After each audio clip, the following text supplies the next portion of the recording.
Hello students, अब हम करने वाले हैं क्वेश्चन नंबर 17 का जो और पार्ट था बी वाला। ठीक है, चलो क्वेश्चन पढ़ते हैं फटाफट। डिफाइन एजियोट्रॉप है ना। सबसे पहले आपको क्या करना है, डिफाइन करना है इसको कि क्या होता है ना बच्चों की जब आप लिक्विड मिक्सचर को बॉईल करते हो। ठीक है, किसको बॉईल कर रहे हो आप, कोई भी लिक्विड मिक्सचर को जब आप बॉईल कर रहे होते हो तो वहां पे क्या होता है, जो अब क्या जब आप बॉईल कर रहे हो तो वेपर फेज बनेगा। ठीक है, अब जो वेपर बना, अब वो वेपर और ये लिक्विड दोनों की जो कंपोजिशन होती है वो अलग अलग होती है। ठीक है, तो यहाँ पे जो वेपर फॉर्म हुआ वहां पे क्या होता है, इसकी डिफरेंट कंपोजिशन होगी लिक्विड से।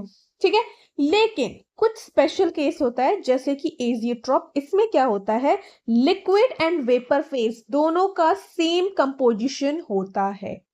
ठीक है, बात समझ आई, दोनों का क्या होगा, सेम। तो अब देखो इसका डेफिनेशन आप कैसे लिखोगे, एनसीईआरटी का एज इट इज लाइन है, देखो इसमें देखेंगे हमको समझ आ जाएगा।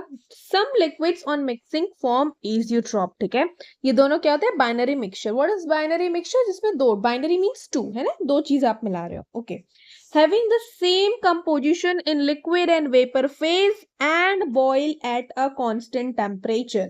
जब लिक्विड और वेपर फेज का सेम कंपोजिशन हो और आप उसको कांस्टेंट टेम्परेचर में बॉईल कर रहे हो तो इसी को हम एजियोट्रॉप बोलते हैं। ठीक है, ओके आगे का क्वेश्चन है, what type of azeotrope is formed by negative deviation from Rawls law. तो और इसका एग्जाम्पल लिखना है। तो बच्चों जब आप नेगेटिव डेविएशन लेते हो रॉल्स लॉ का तो एजियोट्रॉप का मैक्सिमम कौन वाला, मैक्सिमम बॉइलिंग एजियोट्रॉप वाला फॉर्म होता है। ठीक है, यहाँ पे कौन सा वाला होता है हमारा, हम यहाँ पे लिख लेते हैं, मैं यहीं पे लिख देती हूँ, मैक्सिमम हमारा बॉइलिंग एजियोट्रॉप वाला हमारा फॉर्म होता है। और जब आप बात करोगे इसके एग्जाम्पल की तो इसका एग्जाम्पल होता है जो एनसीईआरटी में दिया है, हम उसी की बात करेंगे, नाइट्रिक एसिड एंड वाटर। क्या है हमारा, नाइट्रिक एसिड एंड वाटर।